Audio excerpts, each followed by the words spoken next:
Hello students, welcome to our channel. आज हम solve करने वाले हैं स्टैंडर्ड मैथ्स का लास्ट गाला पेपर नंबर 6 का सेक्शन ए। तो चलिए स्टार्ट करते हैं। पहला क्वेश्चन है, according to the factor tree given below what is the value of x plus Y. तो यहाँ पर 2 2 ज़ा कितना होता है 4, तो y की वैल्यू क्या आ गई 4, 5 4 ज़ा कितना होता है 20। ठीक है, तो x की वैल्यू आ गई 20, तो 20 plus 4 is equals to 24। Answer है ऑप्शन सी।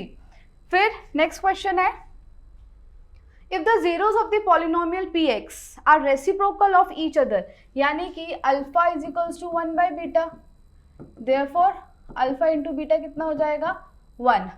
अब अल्फा इंटू बीटा फॉर्मूला क्या होता है c बाय ए, तो 1 is equals to c by A. Alpha into beta 1 है तो यहाँ पे 1 रख दिया, तो 1 is equals to c by ए, तो ये हो जाएगा a is equals to c। अब a क्या है यहाँ पर 5 और c क्या है 2m plus 2m minus 9।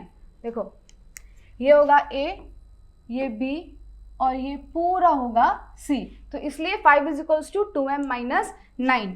Therefore 2m is equals to 5 plus 9, 2m is equals to 14, therefore m is equals to 2 7s are 14, तो m की वैल्यू क्या आई 14। Clear, option D is the answer. Then if the graph of y is equals to mx plus 3 is a line passing through point 2 19, then m की value यहाँ पे find करनी है, तो क्या करेंगे x और y, ये हो जाएगा x और ये y, वैल्यूज पुट कर देंगे। y is equals to mx plus 3, तो y कितना है 19 इज इक्वल्स टू x है 2, तो 2m प्लस 3 यहाँ पर जाएगा माइनस हो जाएगा, तो 2m इज इक्वल्स टू 16 और m is equals to 8। m की वैल्यू आ गई 8, option C is the answer. फिर नेक्स्ट है, if the roots of the quadratic equation are real and equal then d is equals to dash. Okay, देखो 3 condition होती है, d greater than 0 तो कैसे रूट्स होंगे, फिर d इक्वल्स टू 0 है तो क्या रूट्स होंगे, और d लेस देन 0 है तो क्या। अगर d ग्रेटर देन 0 है तो real and distinct roots, equals to 0 है तो रियल एंड इक्वल रूट्स, और अगर लेस देन 0 है तो नो रियल रूट्स। यहाँ पे क्या पूछा है रियल एंड इक्वल, तो रियल एंड इक्वल रूट्स कब होंगे, जब d इज इक्वल्स टू 0 होगा। ठीक है, ये साइन ऑप्शन में आएगा, तो d इज इक्वल्स टू 0, यानी कि option D is the answer. Next question, if s1 is equals to 2 plus 4 plus and so on, और s2 देखिए रखा है 1 plus 3 plus and so on, last यहाँ पे है 2n माइनस 1 और इसका लास्ट टर्म है 2n। हमको रेशियो फाइंड करना है s1 इज टू s2, तो sn का फॉर्मूला क्या होता है n by 2 a plus an। हम यहाँ पर s1 फाइंड करेंगे, तो n यहाँ पे क्या है उसके लिए देखे नहीं रखा है, तो n बाई 2 और a फर्स्ट टर्म है 2 प्लस लास्ट टर्म क्या है 2n। ठीक है, 2 कॉमन निकाल लेंगे तो 2n ब्रैकेट में क्या बचेगा n plus 1 divide by 2, 2 cancel, तो s1 कितना आया n प्लस 1। ओके, अब s2 देख लेते हैं, n by 2 1 plus last time इसका 2n माइनस 1, तो 2n माइनस 1, यहाँ पे 1 1 प्लस 1 माइनस 1 कैंसिल हो गए, तो यहाँ बचेगा n बाई 2 और ब्रैकेट में आएगा 2n, 2 कैंसिल, तो ये क्या आ गया n स्क्वायर। अब रेशियो, तो s1 बाई s2 यानी कि n plus 1 by n square, यानी कि n इंटू n लिख सकते हैं, तो n और n कैंसिल हो गया, हमारा आंसर क्या आया n plus 1 by n। Okay, तो s1 रेशियो s2 कितना आया n plus 1 by n, option A is the answer. Clear. Next question, in triangle ABC point P and Q lie on AB and AC। Triangle है A BC. Point P and Q lie on AB and AC respectively such that PQ is parallel to BC. तो PQ ये है is parallel to BC.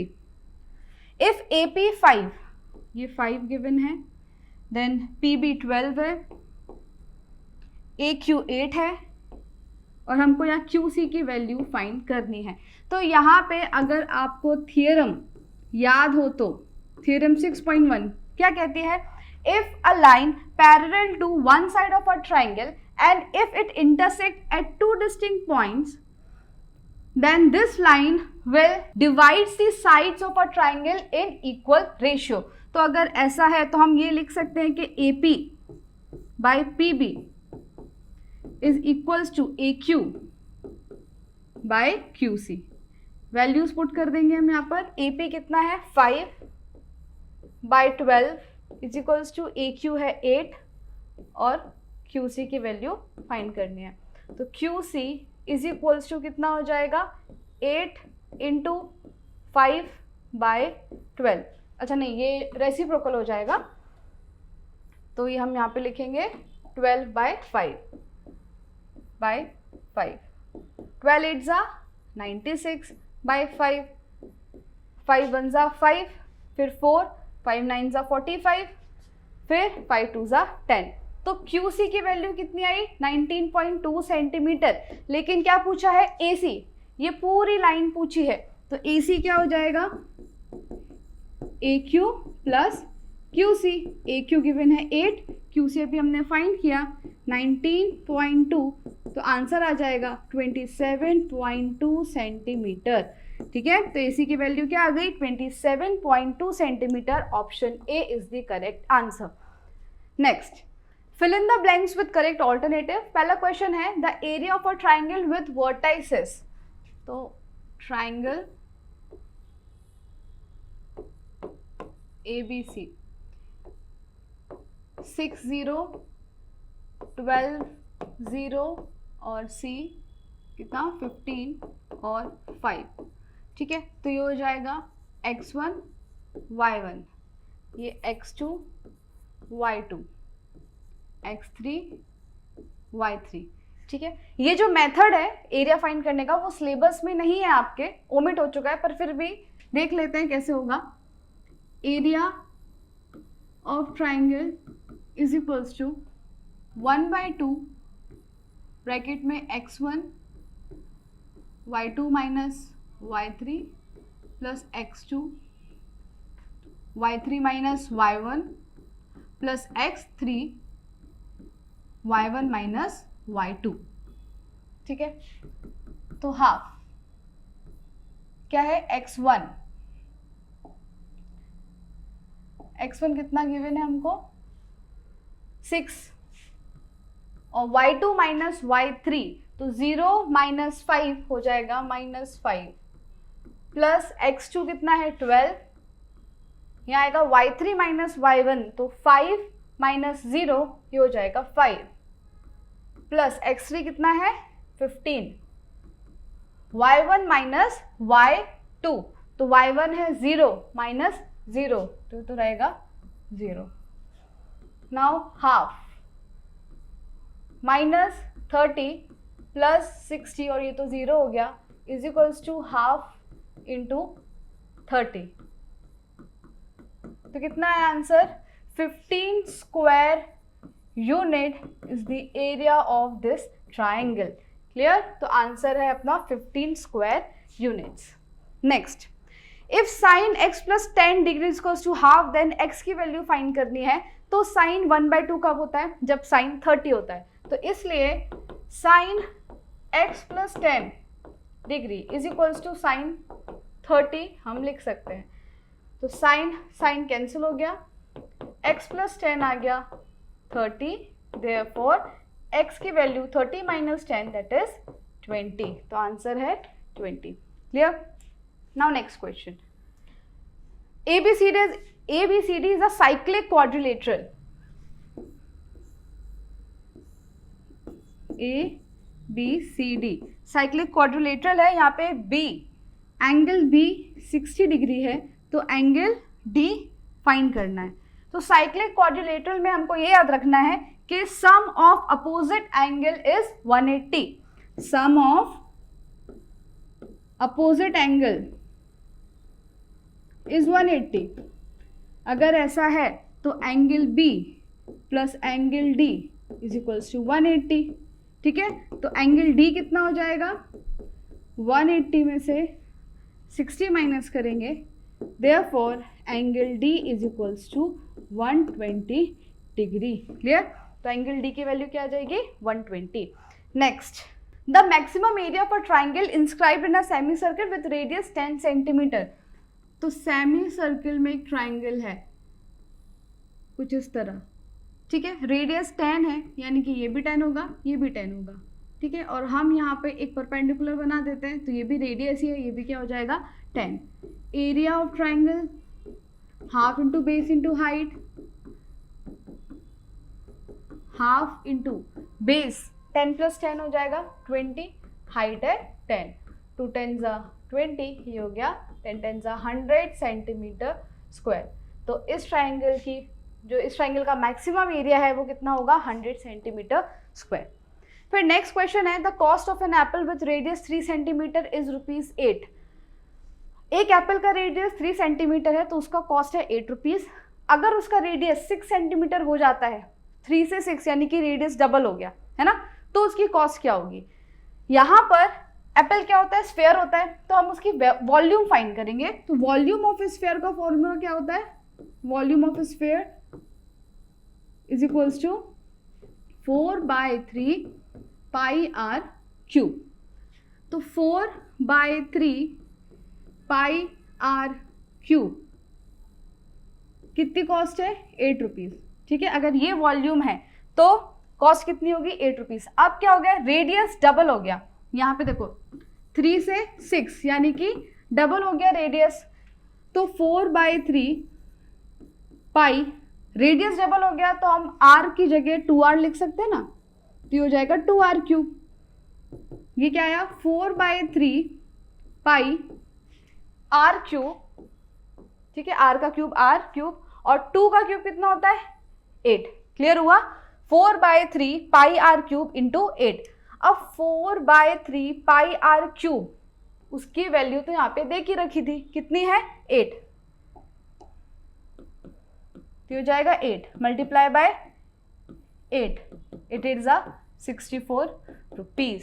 Clear, आया समझ में। अगर radius 3 centimetre है तो उस एप्पल की कॉस्ट कितनी है, 8 रुपीज। अगर रेडियस 6 सेंटीमीटर यानी कि रेडियस डबल हो गया तो वॉल्यूम में r की जगह क्या रख दिया, 2r, उसका क्यूब, तो r का क्यूब r क्यूब, ये मिल गया 4/3 पाई r क्यूब, जिसकी वैल्यू ऑलरेडी गिवन थी, लेकिन 2 का क्यूब कितना होता है, 8। तो जो नया वाला एप्पल है उसकी कॉस्ट पुराने वाले एप्पल से 8 टाइम्स ज्यादा होगी, इसलिए 8 इंटू 8 कितना हो जाएगा, 64 rupees is the answer. Next है the mean of first n natural numbers. तो पहले तो सम क्या होता है, n प्लस 1/2, मीन यानी कि divide by number of observation, n cancel हो जाएगा, तो mean of first n natural numbers क्या आया, n plus 1/2, n plus 1/2 is the answer. Next, state whether the following statements are true or false.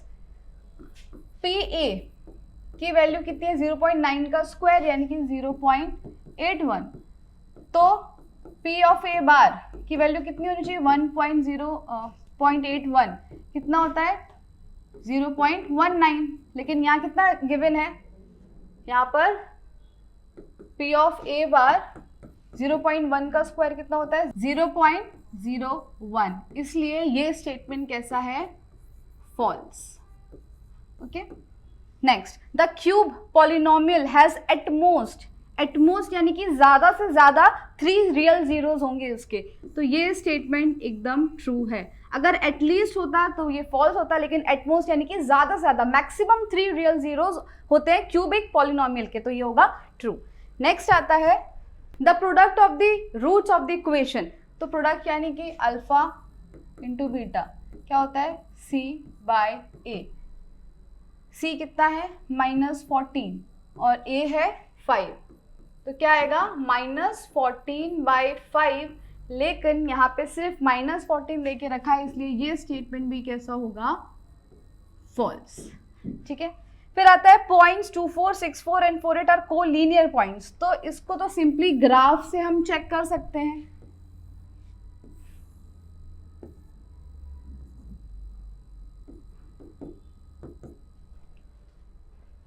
Eight 1 2 3 4 5 6, थोड़ा ऊपर जाएगा 7 8, 1 2 3 4 5 6। पहला plot करते हैं 2 4, 2 और 4 यहाँ आएगा। दूसरा 6 4, 6 4 ये यहाँ पर आएगा। ओके, और फिर लास्ट क्या है 4 8, 4 और 8 यहाँ पर। तो दिख रहा है क्या ये कोलिनियर है? बिल्कुल नहीं। तो ये क्या हो जाएगा, स्टेटमेंट कैसा हो जाएगा, false. These points are not collinear. Clear. Next है answer the following questions in 1 sentence. तो पहला है the radius of a circle is 8 centimetre, find the area of square inscribed in the circle. तो circle के अंदर square given है, इसका area find करना है। रेडियस 8 है, यानी कि डायमीटर, ये सेंटर है तो डायमीटर कितना हो जाएगा, 16 हो जाएगा। और स्क्वायर है तो ये सारी साइड्स इक्वल होंगी, तो ये a तो ये भी a। क्लियर। तो पाइथागोरस थ्योरम से हम फाइंड कर सकते हैं कि a square plus a square is equals to 16 square. Therefore 2a square, 16 square होता है 256। Therefore a square is equals to 256 by 2। a square की वैल्यू आती है 2 1 ज़ा 2, 2 2 ज़ा 4 और 2 8 ज़ा 16। कितना आया, a square is equals to 128। अब एरिया ऑफ स्क्वायर फाइंड करना है, तो एरिया ऑफ स्क्वायर होता है साइड स्क्वायर, और यहाँ पे इसकी साइड कितनी है a, तो a स्क्वायर, और a स्क्वायर की वैल्यू ऑलरेडी हमको मिल गई है, दैट इज 128। तो एरिया ऑफ स्क्वायर क्या होगा, 128 सेंटीमीटर स्क्वायर। क्लियर। नेक्स्ट है find the mode of the given observation. तो सबसे ज्यादा कौन सा नंबर रिपीट हो रहा है, 15। यहाँ पे भी आया 3 बार 15 आया, तो बस यही आंसर हो गया, z is equals to 15। Observation that is repeated maximum number of time, उसी को बोलते हैं मोड। नेक्स्ट है if 2520 is equals to p और q की वैल्यू फाइंड करनी है, तो इसको फैक्टराइज कर लेते हैं। 2520 क्या आएगा, 2 1 ज़ा 2, 2 2 ज़ा 4, 2 6 ज़ा 12 और 0, 2 6 ज़ा 12, 2 3 ज़ा 6, 2 3 ज़ा 6, 2 1 ज़ा 2, 5 ज़ा 10, देन 3 1 ज़ा 3, 0, 3 5 ज़ा 15, 3 3 ज़ा 9, 3 5 ज़ा 15, 5 7 ज़ा 35 और लास्ट 7 1 ज़ा 7। तो 2 क्यूब है, 3 स्क्वायर है और फिर 5 into 7। 2520 is equals to 2 cube into 3 square into 5 into 7। तो 3 रेज टू p, तो यहाँ है 3 रेज टू 2, तो p की वैल्यू क्या आ जाएगी 2। दूसरा 7 गिवन है, सिर्फ 5 नहीं है, तो q की वैल्यू क्या आ जाएगी 5। ओके। फिर है is the equation a quadratic equation और नॉट। तो सॉल्व करके देख लेते हैं। y प्लस 1 का whole square is equals to 2y minus 3। तो a square plus 2ab plus b square, ये हो जाएगा 2y माइनस 6। अब 2y कैंसिल हो जाएंगे, तो क्या बचेगा, y square plus 7 is equals to 0। अब y स्क्वायर है तो yes the equation is a quadratic equation. Clear? Next, match the following pairs correctly. Alpha plus beta plus gamma. तो इसका आंसर है माइनस बी बाई ए। इसको अगर हम solve करेंगे तो ऊपर हो जाएगा alpha plus beta plus gamma और नीचे आ जाएगा एलसीएम अल्फा बीटा गामा। तो ये हो जाएगा माइनस बी बाई ए और अल्फा बीटा इंटू गामा होता है माइनस डी अपॉन ए। डी से D cancel, minus minus cancel, क्या बचा बी अपॉन डी। तो 22 का आंसर है option C B upon D. फिर नेक्स्ट आता है कॉट स्क्वायर थीटा की वैल्यू क्या होगी, तो 1 प्लस कॉट स्क्वायर थीटा होता है cosec square theta, therefore cot square theta हो जाएगा कॉसेक स्क्वायर थीटा माइनस 1, तो कॉट थीटा की वैल्यू आ जाएगी under root cosec square theta minus 1। तो कॉसेक एक ही जगह पर है, 23 का आंसर होगा B, cosec square theta minus 1। फिर है कॉस स्क्वायर, तो cos square theta plus sine square theta कितना होता है 1, तो कॉस स्क्वायर थीटा हो जाएगा, कॉस स्क्वायर थीटा हो जाएगा 1 minus sine square theta, cos theta की वैल्यू हो जाएगी under root 1 minus sine square theta. तो 24 का आंसर है 1 minus sine square theta, option number C. Clear? तो ये था solution Gala paper 6 standard maths का। आई होप आपको समझ में आया होगा। तो आज हमारा बेसिक और स्टैंडर्ड दोनों का सेक्शन ए कंप्लीट होता है। नेक्स्ट वीडियो से हम स्टार्ट करेंगे सेक्शन बी, पहले बेसिक उसके बाद स्टैंडर्ड। इसलिए ये वीडियोस आप अपने फ्रेंड्स के साथ शेयर कीजिए और हमारे चैनल को सब्सक्राइब कीजिए। Thank you.